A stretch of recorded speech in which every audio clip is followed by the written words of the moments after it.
and I grabbed the footstool, the ottoman, and I dragged it with my teeth, and I brought it up and pushed it up against the bookshelf. I jumped up like a dolphin at SeaWorld. I jumped up on the ottoman, and I used my head and my shoulder to get up, and I grabbed what I wanted from the bookshelf with my teeth. And you know what happened? Because my mom said figure it out. When I figured it out, a light bulb went on. Ready? I don't know what I can achieve until I try. I don't know what's possible until I know what's impossible. I'll say it again. I don't know what's possible until I know what's impossible.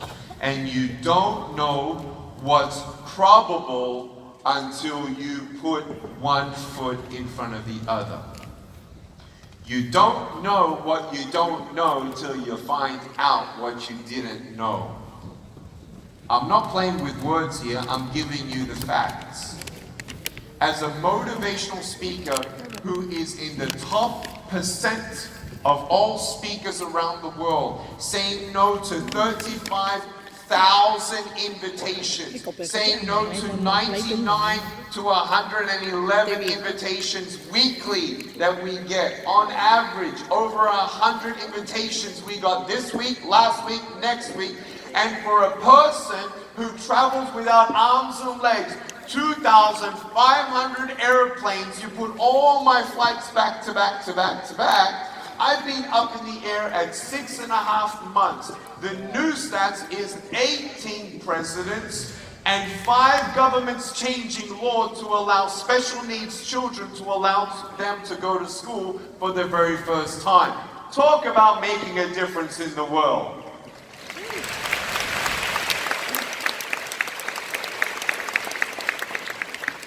And all of that without marketing. Without marketing. How? Ask me the question, Nick, how did you become a speaker? Go. I'm glad you asked.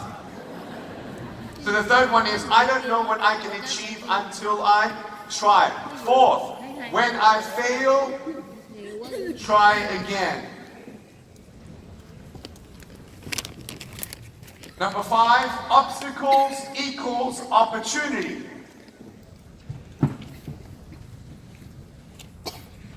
And number 6, dream big. Do you want me to repeat them or you got it? Tell him, I got it. All right, good. Ready? Now look at me. You will never believe who was the first person to look at me and say, Nick, you should consider being a speaker. It wasn't my mom, and it wasn't my dad. In fact, my dad gave me some really good advice. He said, Nick, you were not blessed with arms and legs, but you were blessed with a brain. Use your brain. Start a business and have employees, and they can be your hands and feet. Cool advice, right? I was 6 years old. And he said, Nick, go into accounting and financial planning. At age 16, me and my brother, we were trading my dad's money in the stock market. When I went to university, there's a company in Australia called Dunlop Tires. And in the morning, at 9:15 every morning, I would buy that stock at 73 cents, and by 2:30 in the afternoon, I would sell it for 74 cents. I would make $180 just because I took 5 minutes of my time working out what Dunlop was doing at that time. 18 years old, making more money than my friends, and also going to school because I could click a button with my little foot. I love my little foot. I got 2 toes. Peace, how you doing? And when I was at that time going through my life, I never thought that I would be a speaker. No way. I've never even seen a speaker. If we ever saw a speaker in 2002 in Australia, anyone from Australia? Couple. In 2002, if a motivational speaker came to our country, it wasn't because they were Australian, it was because they're actually from America or somewhere else. There was no such thing as a GPS. There was no such thing as YouTube. And there was not even internet when I basically started into my career. Do you understand that? 500 million people heard about my story just in the West through YouTube. 800 million people in China know all about my story because of YouTube. 1.6 billion have seen me on TV. Media, but I started at 0. Everyone say 0. So guess who it was? It was the janitor at my high school. While he was cleaning the toilets, he looked at me and he said, "Nick." I said, "Yes, Arnold."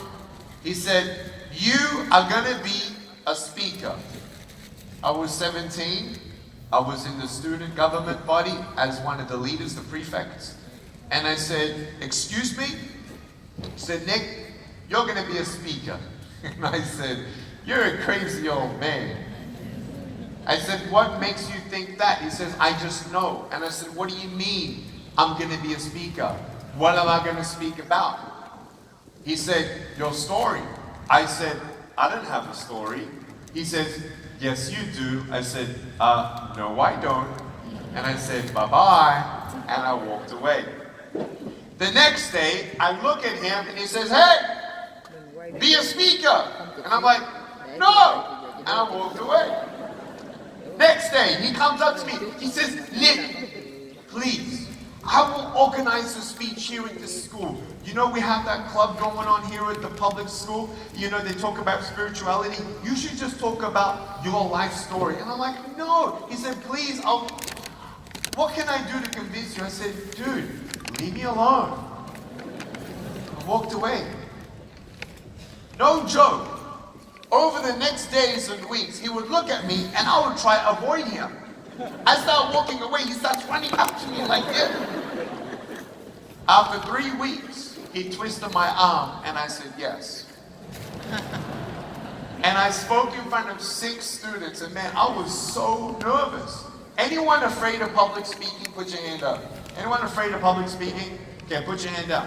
Do you know what Google says? Google says that the biggest fear in the world is the fear of public speaking. You know what the second biggest fear is? Death. So some people would rather die than actually being up here to do what I'm doing. No joke. I mean, it's nerve-wracking, right? You know, my palms were sweaty, my knees were shaking. I didn't know what I was going to say. And I started just sharing from my heart. And this girl started crying. She's like, I'm like, "What's wrong?" She says, "I don't know." I'm like, "Why are you crying?" She said, I don't know, but I was just touched." I'm thinking, who touched her?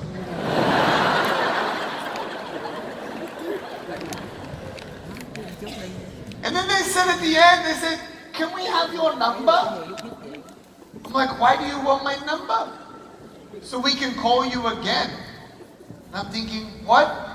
They said, "Yeah, you were really good." I'm like, "No, I was horrible." I didn't think much of it. My phone started ringing.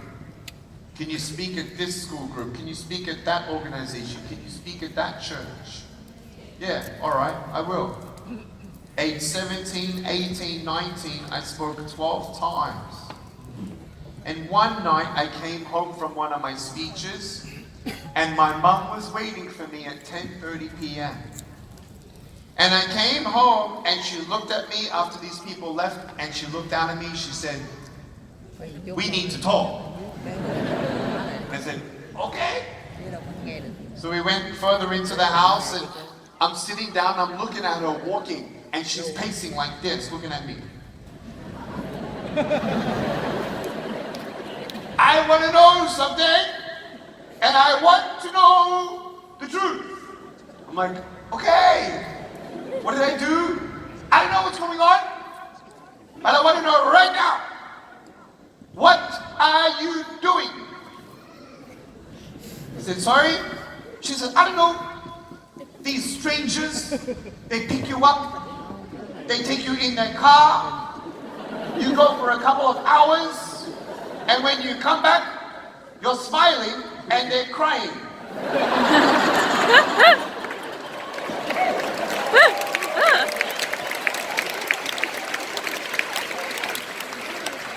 And I said, I'm speaking. She says, what? What do you mean you're speaking? What are you speaking about? I said, my story? She says, you have a story? I said, I think so. She says, but why are they crying? I said, I don't know. They're just touched. So I had no idea what to say to my mom, and she said, well, is this a hobby or a job? I said, a job? She said, are they paying you? I said, no. She said, well, then it's not a job. She said, stick to what your father told you. You finish your double degrees in accounting and financial planning. You get into the stock market. You get into real estate. You start your own business. Understand? Yes, Mom. She said, when you graduate from university, if after that you want to explore speaking, go for it. But stop wasting your time. I, though still in my heart, I felt to speak. And I spoke one more time at the school, 300 students. And it was in front of 300 of them, and I was so nervous, and within 3 minutes, half the girls were crying. And one girl was weeping, and she put up her hand and she said, I'm so sorry, can I come up there and give you a hug? I'm so sorry to interrupt. I'm like, okay, come and give me a hug. She came and she hugged me and she wept on this shoulder and she whispered in my ear, thank you, thank you, thank you. No one's ever told me that they love me. No one's ever told me that I'm beautiful the way that I am. And I came home and I'm thinking, you know what? That was the best feeling I've ever had in my life. Accounting sucks.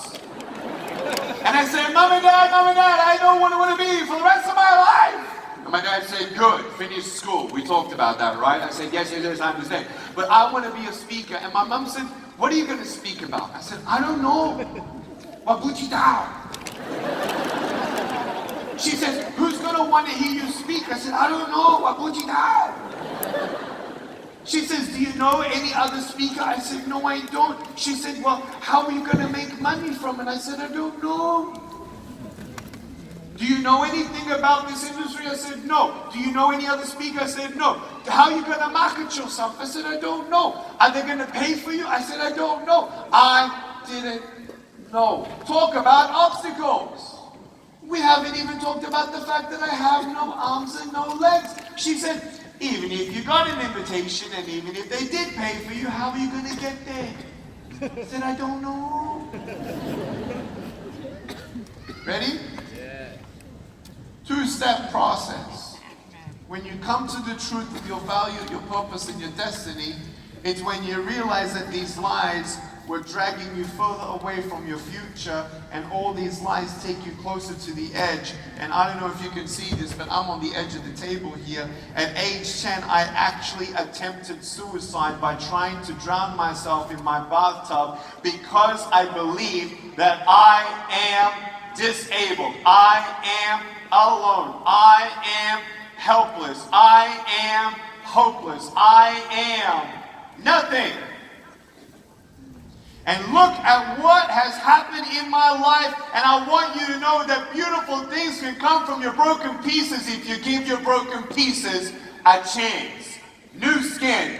Give yourself a chance to run faster and dream bigger beyond your imagination. If a man without arms or legs can dream big and knock down doors and jump over walls, then so can you. You can.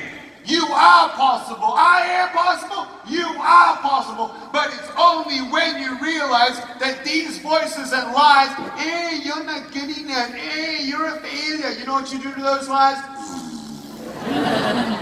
Those lies, you can talk to the foot because the ears ain't listening. And kick them out, and you turn around to those lies and go, nah, nah, nah, nah, nah, nah, nah, nah. I am beautifully made.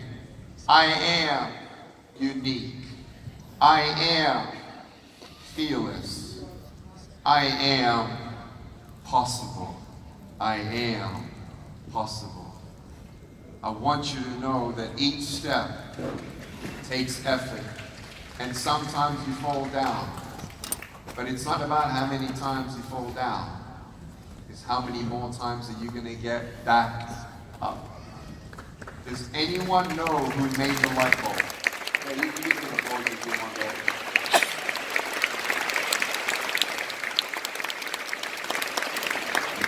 Thomas Edison, he made the what? Light bulb. Wasn't he a failure? Wasn't he a big, fat failure? Didn't he fail 9,999 times? Yes! How does it feel, Thomas, failing 9,999 times? You know what he said? I never failed 9,999 times. Now I know 9,999 ways in now not to make a light bulb. Isn't that true? Yeah. Failure equals education. Have we written that one down yet? I don't think so. Failure equals education. Ready? So this is how it happened. I didn't know what I didn't know, but I was ready to go find out. You want to know why?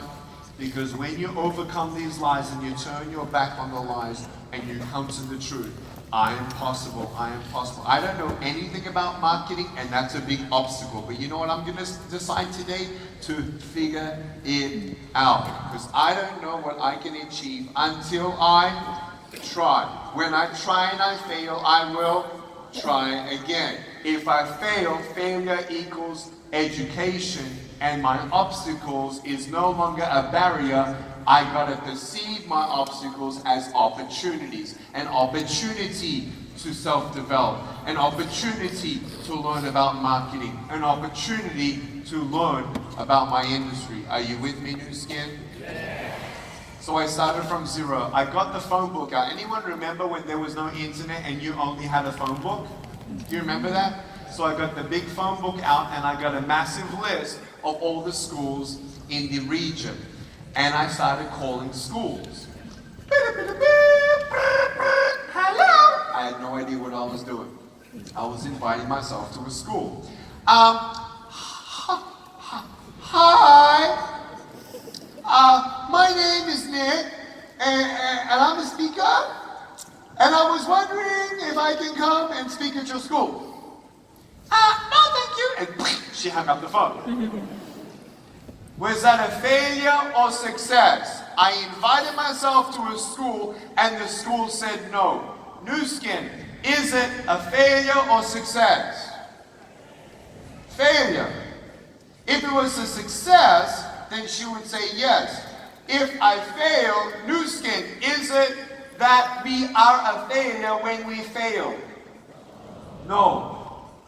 So what did I do? I tried again. Not the same school, but another school.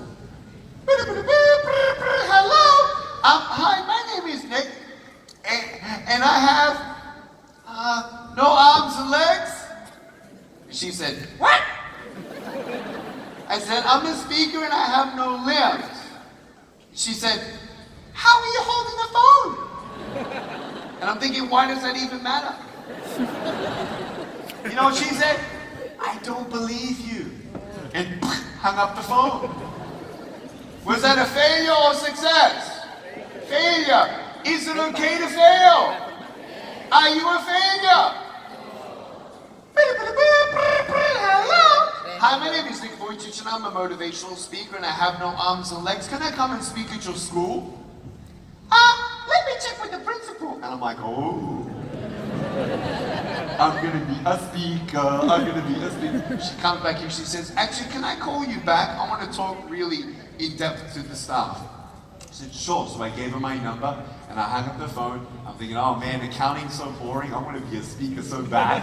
And I'm waiting for her to give me a call back, and she gives me a call back and, hello, this is Nick. Hi, I spoke in front of the whole staff and we all decided that if you really have no arms and legs and if you actually come to this school, you're probably just going to scare everybody. And I'm like, thanks. And I hung up the phone. Failure or success? Failure. New Skin, is it okay to fail? Yes. Failure is not a status, it's the process. Failure is the natural process to success. If you try something the first time and you succeed the first time, then it's probably not much of a success. Are you with me? So then I called another school, and I called another school, and I called another school, and I called 10 schools, and I called 15 schools, and 19, 23, 29, 33, 38, 43, 48 schools. 52 schools said no. And every time I got a no, I got better and better and better. And on my 53rd phone call, it went like this. Hello? Hello, my name is Nick Voices, and I'm a motivational speaker. And I was wondering if I'd come and speak to school about bullying, self-esteem, dreaming big, and never giving up.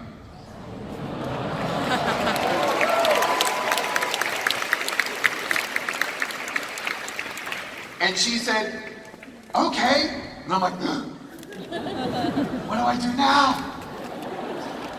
I'll put you down, I don't know. And she said, so can you come? Like when can you come? I'm like, well, first, I asked the worst question you could ask. I said, can you pay? She said, what? It's all for free? I said, sorry, I have some costs. She said, what's your cost? And I'm like, I don't know. I'm thinking, $50. She's like, okay. And I'm like, yeah, I got a job.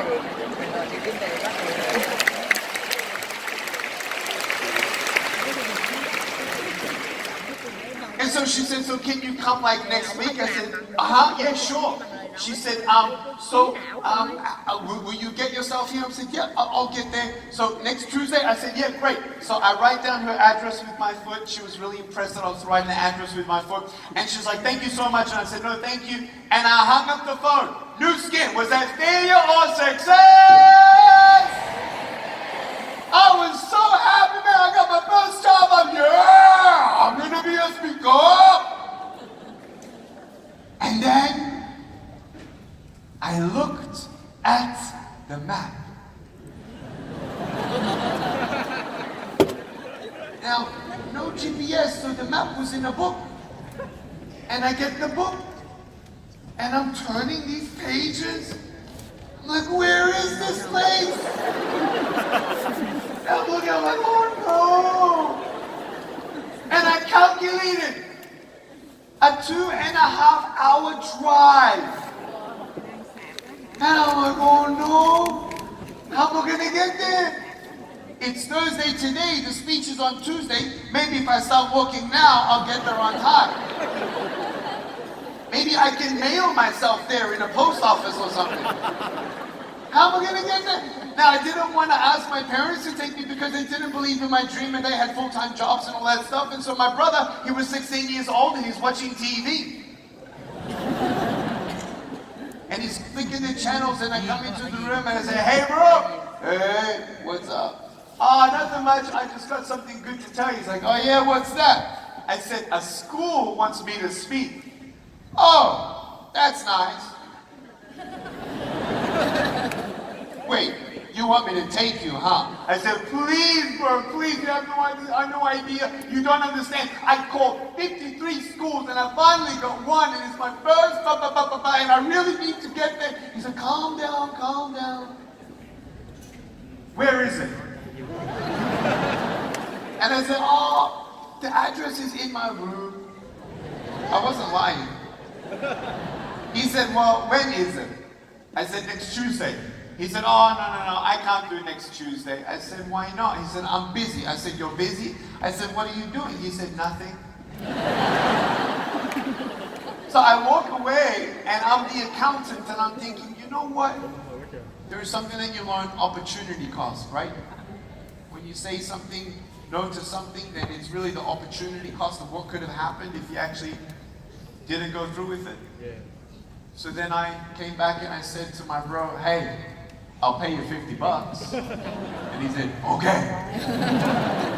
Now he's driving, okay? And he's driving, and so I'm in the front seat, right? I'm co-pilot, right? And I got the book here, right? And he's driving, right? And so he's looking out, and he starts seeing all these houses disappear, and we're going into farmland.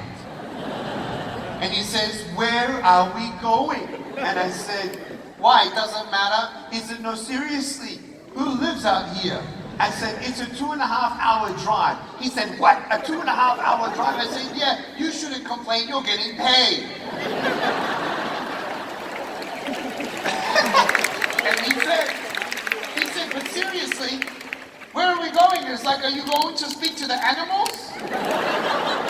I said, no. He said, how big is the school? And I look at him like, I don't know. He said, what do you mean you don't know? You didn't ask? No. He starts smiling. He doesn't care. He's getting paid. He said, do you know how long you're speaking for? No. He says, why didn't you ask? I said, I don't know what I'm doing. Brotherly love right there and then. Now I'm freaking out. Freaking out. Why didn't I ask him simple questions? So I go to the headmaster and I said, hi, nice to meet you. Thank you so much for coming. No problem, it's my pleasure. Really nice to be here, thank you so much. Now I just have 2 questions, and she said, okay. I said, so how long would you like me to speak for? She said, we'd like you to speak for 5 minutes. Is that okay?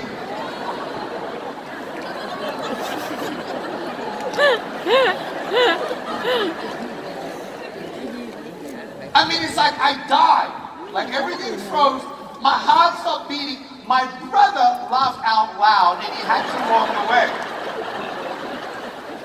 I'm now trying to compose myself thinking it's okay.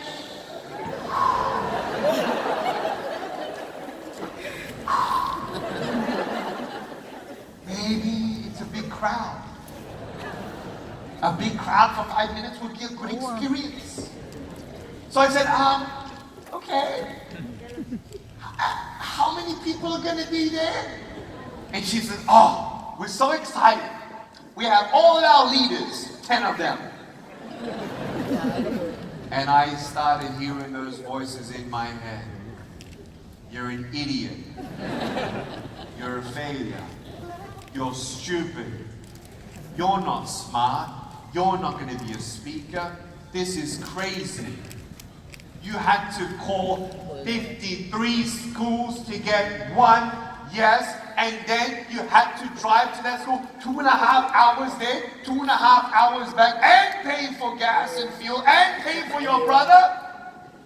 It's like you got kind of like you were giving money away to actually get out of your way to actually go speak in front of 10 people for 5 minutes. It's not a good business. And I got up on stage and I did my best. And I spoke for 5 minutes. And I came off stage and I grabbed the $50. I said, thank you. And I gave it to my brother. I said, thank you. He was driving home like this. And I said, don't tell mom and dad. He said, okay. We get home. And guess who's waiting for me at home? My mom. Hey, Dad! Yes, Mom? How was the speech? I said, it was good, Mom. I went into my room, I closed the door, didn't come out. I cried. I was beating myself up. I was so depressed, I was so bitter, I was so angry. And I decided that night I would never be a speaker. The next morning, 8:30 in the morning, very early for a 19-year-old. Did you get that one? My phone rang.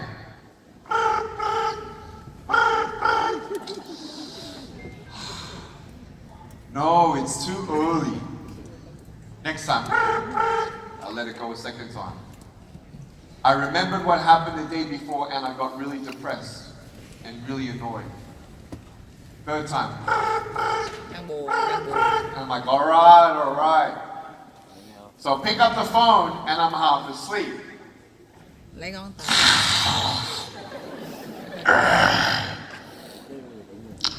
Hello? Hi, is this the Glitch's motivational speaker? Yes. Hi, good morning. How can I help you?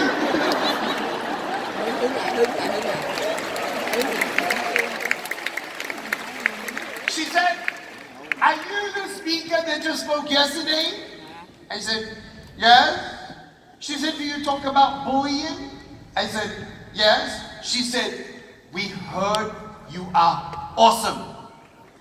And I said, okay. She said, Nick, just this week, this and this happened with our students, and we really need a speaker to come in and speak about bullying. And we think that you're the person, and do you live in this zip code? I said, yes. She said, well, then you're just down the street from us, so you're really close. And listen, we'll do anything we can. We'll pay you $150, and we'll pick you up, we'll look after you, but we have one problem. And I said, well, what's the problem? She said, well, you must be so busy because you're so good. How do we get into your schedule?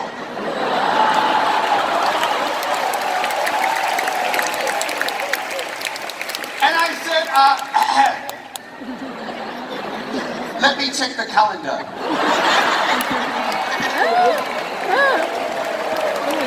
And so no joke, I got my calendar out, it's a little journal, and blank page. Waited for a little bit, one more blank page. I said, what about next Friday? She said, what? You have an opening? I said, yes. She said, it's a miracle. And I'm thinking, no, it's not. I said, I just have 2 questions.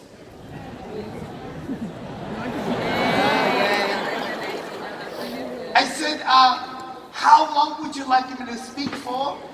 And how many people would be there?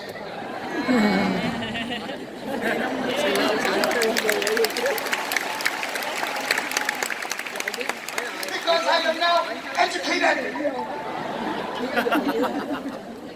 I paid the tuition. You know what she said?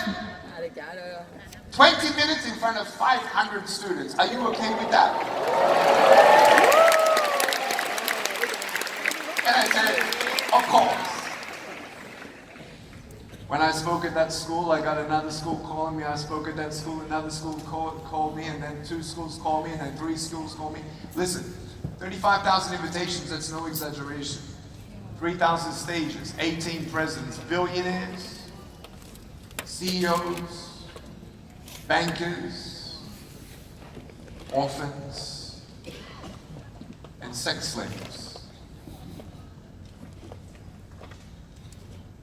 When you look at success, what is it for you?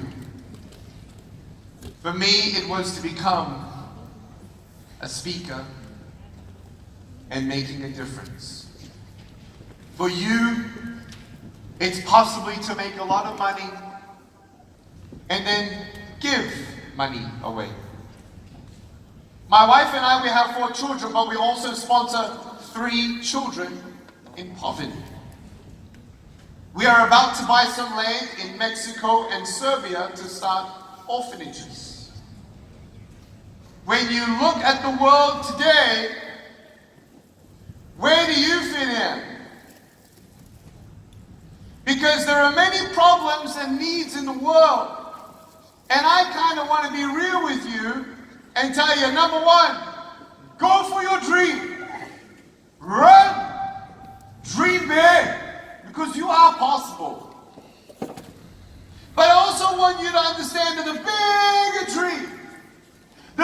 dream of the people who are noble, the bigger dream of the people who understand that we want less corruption in the world, so in everything that you do and say, you're going to be people of integrity.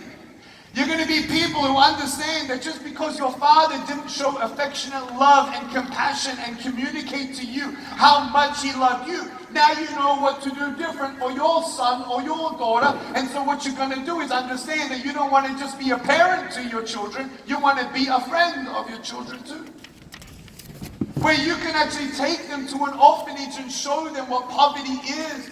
One of the greatest ways to bring education to your children, your sons and daughters, is to show them the reality of the world in 2018. Show them what an orphan is. Show them what sickness and cancer is. I can't wait to take my children to a hospital where there are full of kids with cancer.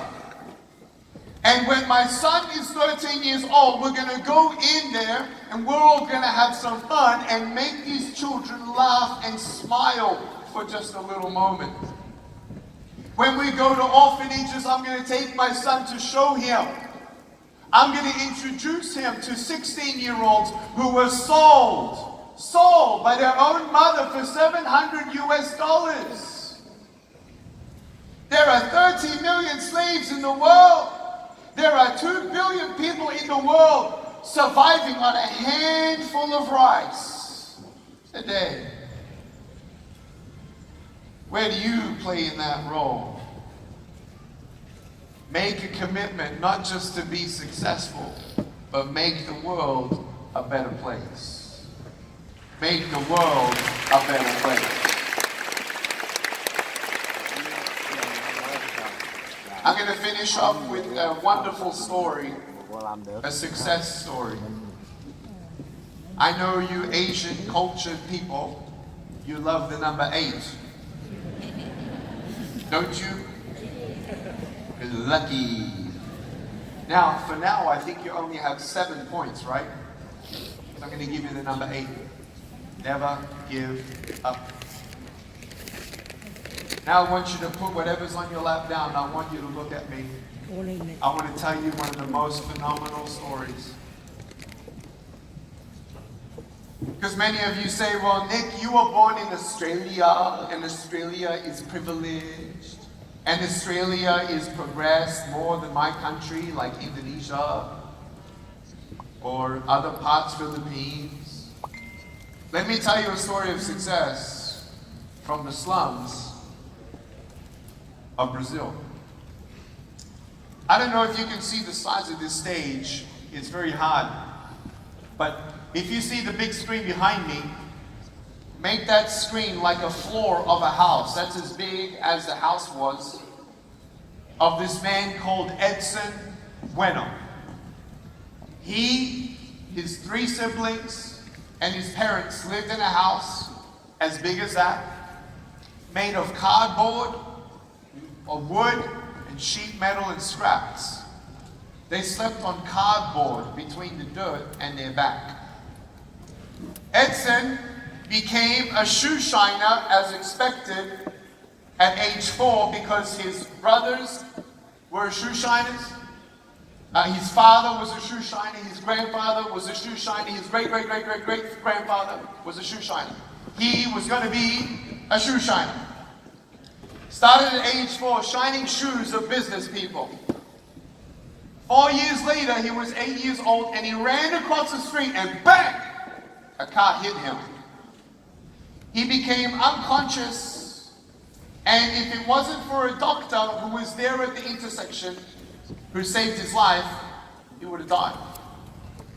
When he came back